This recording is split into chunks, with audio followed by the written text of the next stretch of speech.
were telling that you have seen God. Uh-huh. So I just want to know your experience and just want to know what you actually felt and what did you actually see is what I wanted to know. Okay मेरा मैं आपको बताता हूँ, जैसे कि आपने कहा था कि did I see the God, क्या मैंने गॉड को देखा, ऐसा कुछ। एक्चुअली होता पता है क्या है मंजुला जी, आप गॉड को देख नहीं सकते।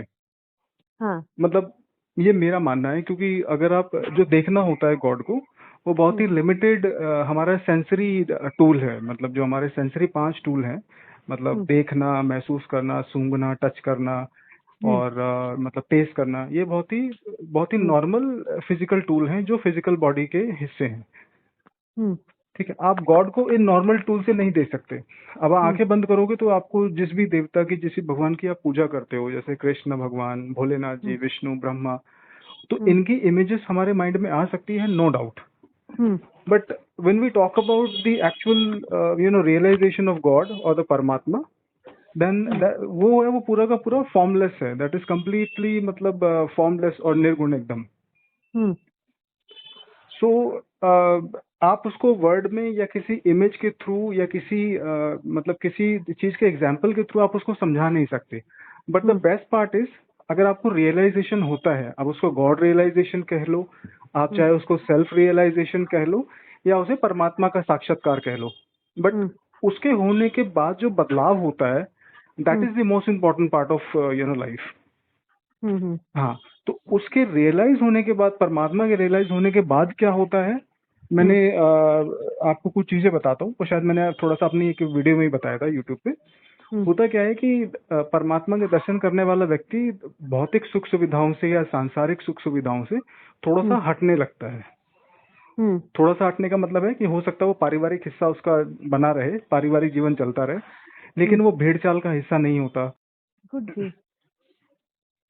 और बताइए आप।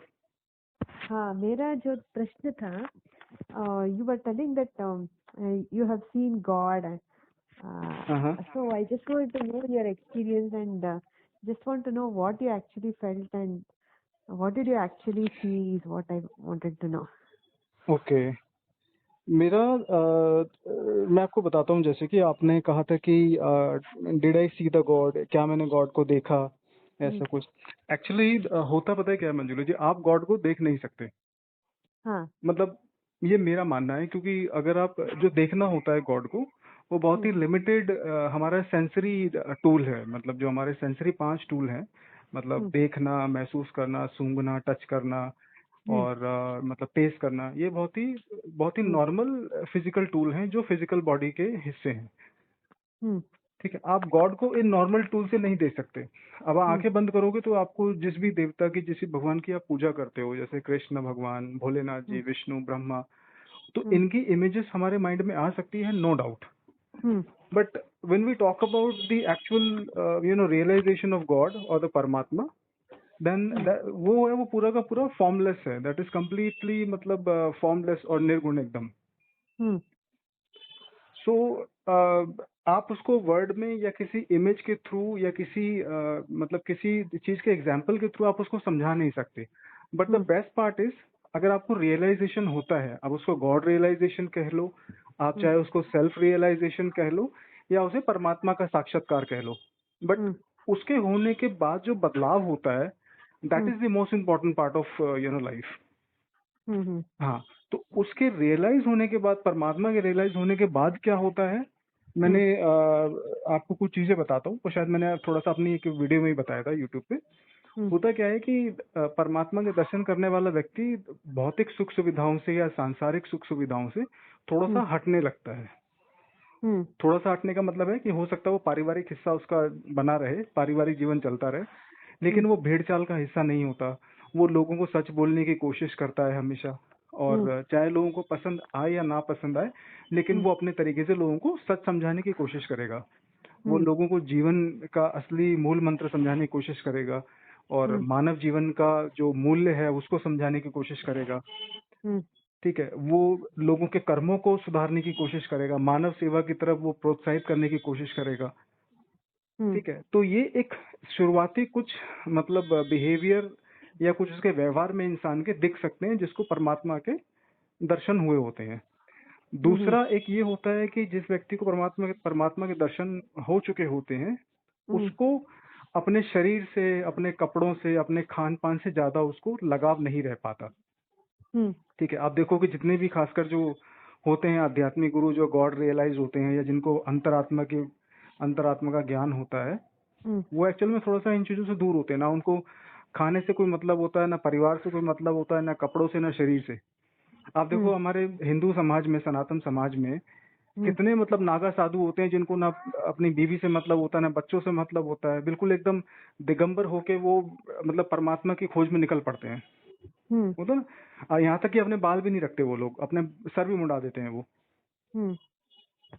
तो ये कुछ चीजें होती हैं। और एक चीज बहुत ही विश्वास के साथ कह सकता हूँ मैं आपको मंजुला जी, कि परमात्मा के दर्शन होने के बाद चेतना में जो बदलाव आता है, वो बदलाव जो होता है वो एक तरह से कंप्लीट और बहुत ही संपूर्ण बदलाव होता है। मतलब उस बदलाव के बाद ना आपको कुछ बदलाव होने की गुंजाइश रह नहीं पाती, क्योंकि आपको जो जो परम है, जो मतलब जो श्रेष्ठ है, या जो बेस्ट है, जो सुप्रीम है, या जो एब्सोल्यूट है, जो अल्टीमेट है, जब आपको उसका एक बार रियलाइजेशन हो जाता है ना, तो फिर आपको उसके बाद जो एक्सपीरियंसेस होते हैं शरीर के, आत्मा के, वो उससे निचले स्तर के होते हैं, क्योंकि उससे ऊपर कोई एक्सपीरियंस होता नहीं है। उसका कारण ये भी है कि भाई आप मतलब जो एक्सपीरियंस आपको होगा वो सारा फिजिकल बॉडी का होगा, मतलब वो भौतिक सुख सुविधाओं का होगा, लेकिन जो अलौकिक और जो स्पिरिचुअल एक्सपीरियंस होता है वो अलग ही होता है। तो ये कुछ चीजें आपको उस व्यक्ति में जरूर नजर आएंगी। ओके। हमको कैसे पता चलता है हमको साक्षात्कार हुआ है या नहीं करके? जब आप प्रैक्टिस कर रहे थे, आपको कैसे पता चला कि आपको साक्षात्कार हुआ है करके, आप एनलाइटेंड है करके?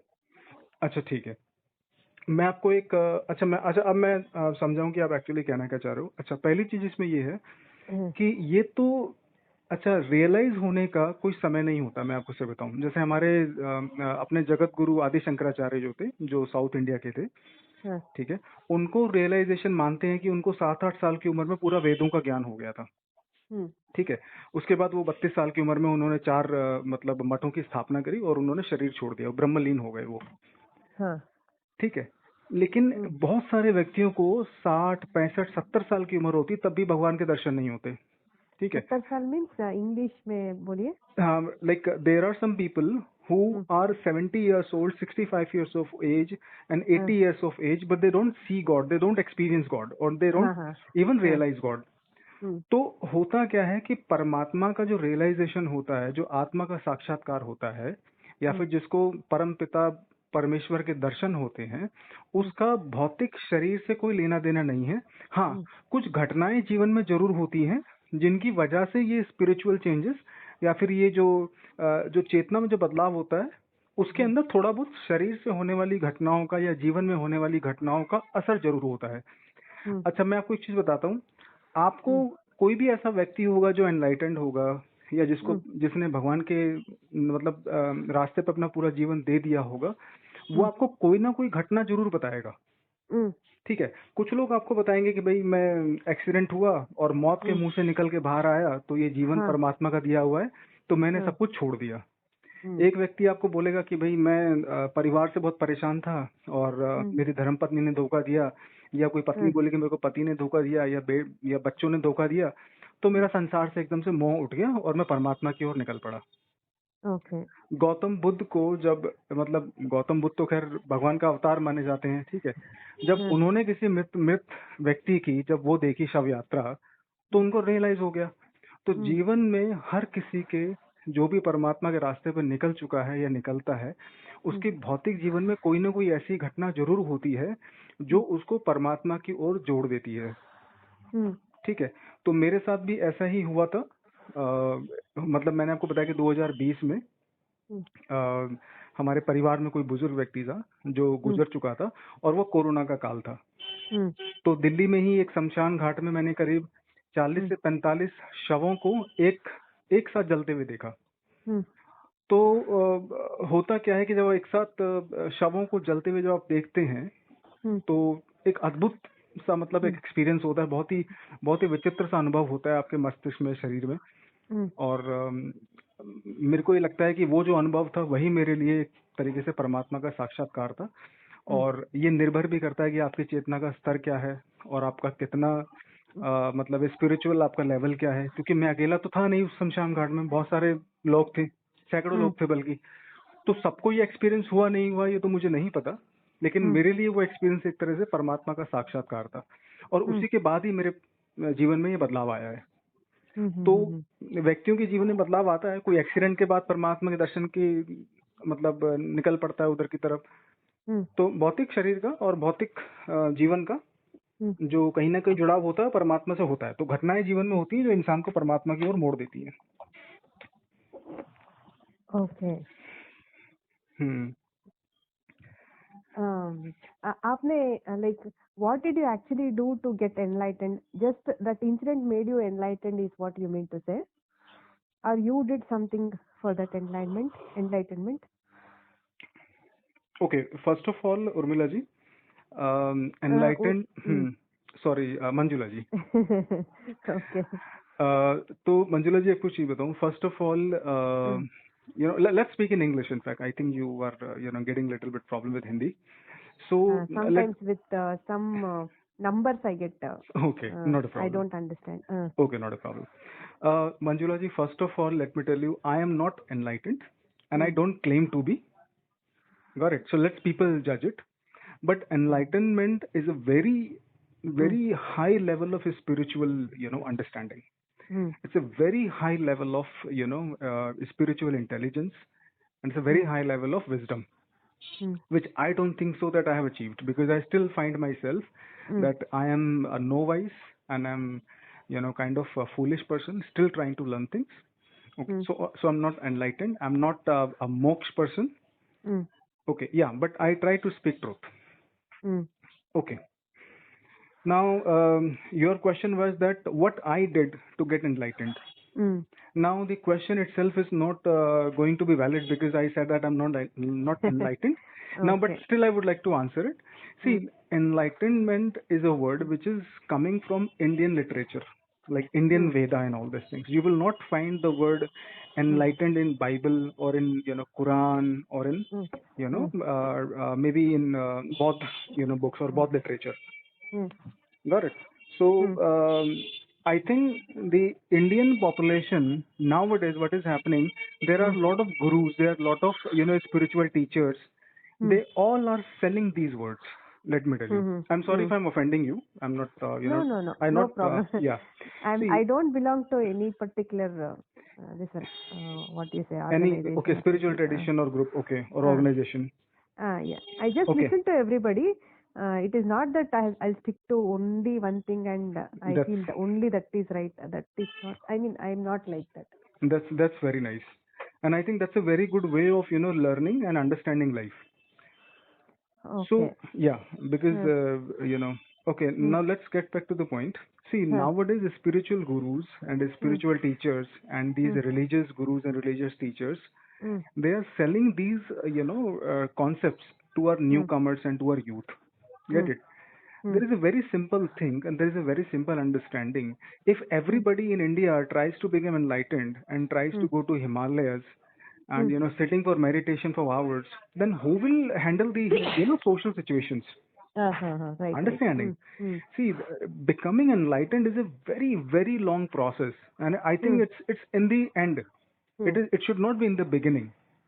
See, according to Indian Veda or Ramayana or Bhagavad Gita, there are 4 categories of social life. You have to get married, you have to earn money for your you have to earn living for your kids and family members, and you have to go to ashrama to to learn the gyan and the true knowledge, and then you go for brahmacharya, or maybe you can call it enlightenment. Vanaprastha. Yes. But if youth is going to get enlightened in the beginning or at the age when they need they need to be socially responsible, then I think it's not going to bring any benefit to the Indian society. Got it? So I think lots enlightenment is a thing. People the person who is enlightened, who is actually the person who is enlightened, that person is just a param, a very pure soul in human body, Mm. and that person will always talk about the truth, and he will talk about the reality, and he will bring the society to real problems, and he will try to solve the problem of the society. But it is not possible to bring enlightenment to a person by a third person. Like if I want to bring enlightenment to you, I will not be able to, because enlightenment is completely an individual experience. It cannot be brought to anybody. Yes. Getting it?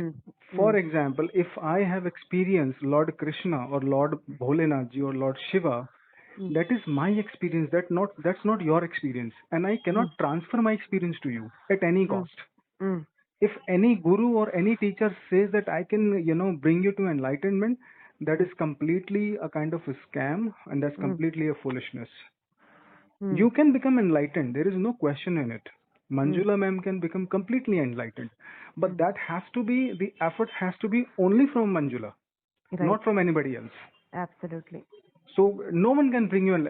See, people can show you path, not a problem. People can show you path, but the efforts and the hard work and the trials and failures, all these things, have to be done only by Manjula, because Manjula is the person who wants to become enlightened or who wants to realize God. That's it. Absolutely. Yeah. So. And